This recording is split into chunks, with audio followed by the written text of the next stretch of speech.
जितासन, जितासन है जैसे एक आसन पर आप जैसे पालथी मारकर, जैसे हम लोग कथा करते हैं एक आसन से यहां पालथी मारकर बैठे। अब हम एक बार पालथी मारकर बैठे तो जो पैर दाहिने हैं वो दाहिने, बाएं हो बाहिने।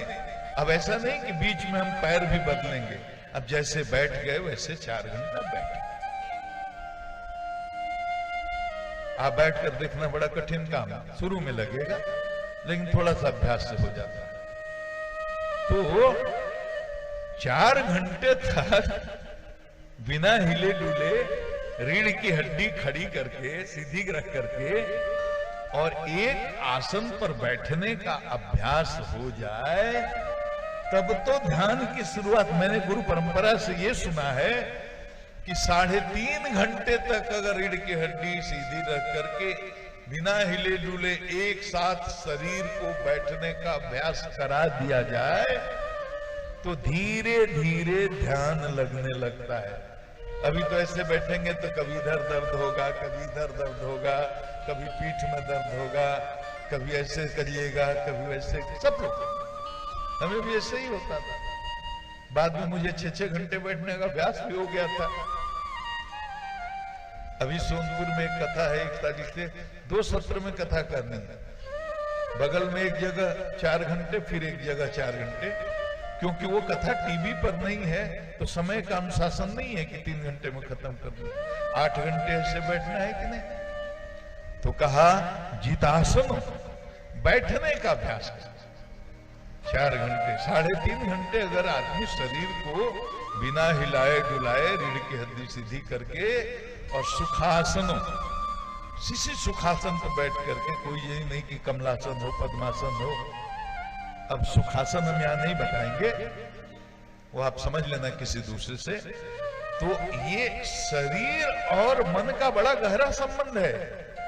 शरीर अस्वस्थ है तो मन खराब हो जाएगा, अब मन खराब है तो शरीर भी अस्वस्थ हो जाएगा। देखो इतनी गर्मी में इतनी भारी संख्या में आप बैठे हैं, आनंद ले रहे हैं कथा का, शरीर में आपको कोई तकलीफ महसूस नहीं हो रही है। एक उदाहरण देता हूं, अगर किसी को यह सूचना मिल गई, अभी यहां बैठे हो, एसी में बैठे हो, BMW कार में बैठे हो, 10 करोड़ के महल में बैठे हो, आनंद ही आनंद है, लेकिन एक सूचना मिल गई कोई अप्रिय कि आपके किसी प्रियजन की दुर्घटना हो गई, उसका शरीर छूट गया। उस एयर कंडीशन में भी जैसे ये सूचना मिली आपका सुख गायब, पसीना आने लगेगा, छटपटाने लो, बीमार भी पड़ जाओगे, बेहोश भी हो जाओगे। अटैचमेंट बहुत गहरा है तो प्राण भी छूट सकते हैं।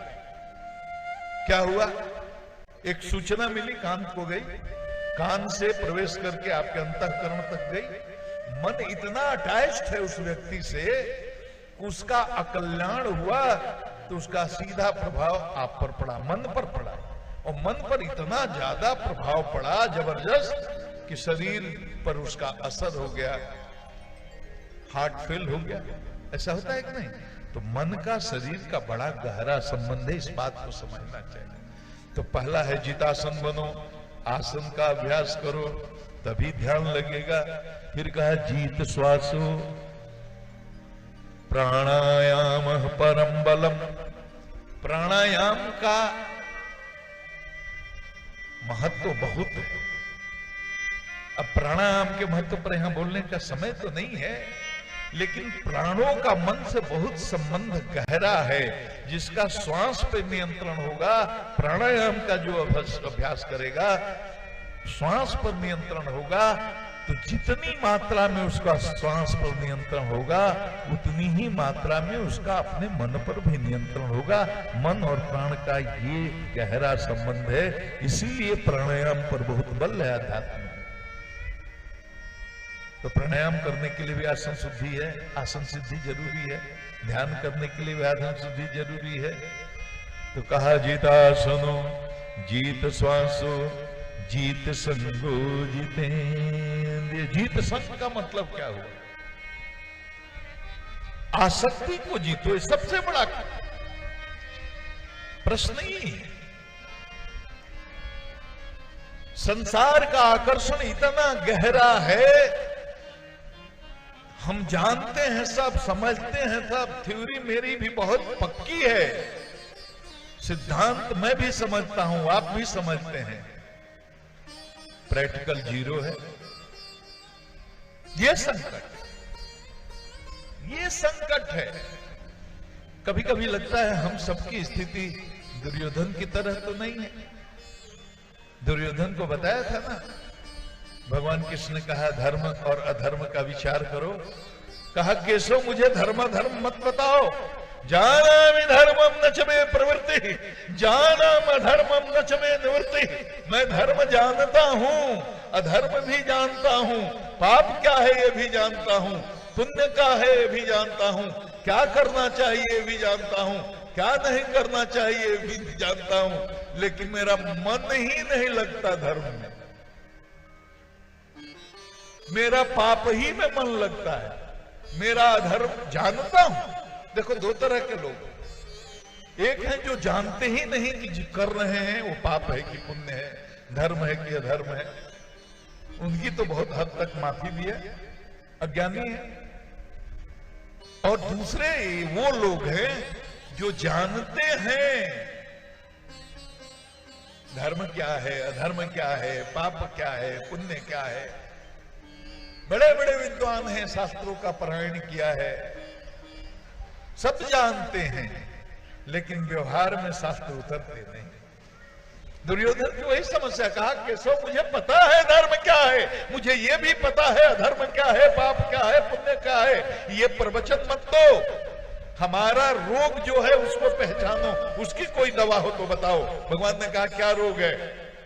कहा महाराज मेरा सब कुछ जानते हुए मन जो है धर्म से विरत है, नहीं लगता, और पाप में ही मेरी प्रवृत्ति है।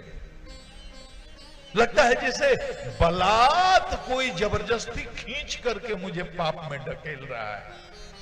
ये हमारा रोग है, ये हमारा कष्ट है, बताओ इसका कोई उपाय हो तो बताओ। वही बात, जीत संग होना बहुत कठिन है। लाख बेटा बुढ़ापा में कुटाई करे, अपमान करे, गाली दे, लेकिन बेटा के प्रति मोह नहीं होता। डकैती करके आएगा बेल कराने के लिए, बूढ़ा बाप 80 साल की उम्र में कोर्ट कचहरी और वकील के यहां चक्कर लगाएगा। बहू रोज, पत्नी रोज अपमानित करेगी, फिर भी उसका मन में उपरति आती नहीं, वैराग्य आता ही नहीं, आता भी है तो मरकट वैराग्य आता है। आज पुत्र ने अपमानित किया, आज पत्नी ने अपमानित किया, आज बहू ने ऐसे बोला, झोला उठाए रूठ करके चले गए। 1 घंटे के बाद बहू ने, पत्नी ने पोते से फोन करवा दिया, दादाजी आपके बिना मन नहीं लग रहा है। कलेजा पिघलने लगा, झोला लेकर फिर वापस आ गए, मेरा नाती बुला रहा है, मेरे बिना कैसे रहेगा।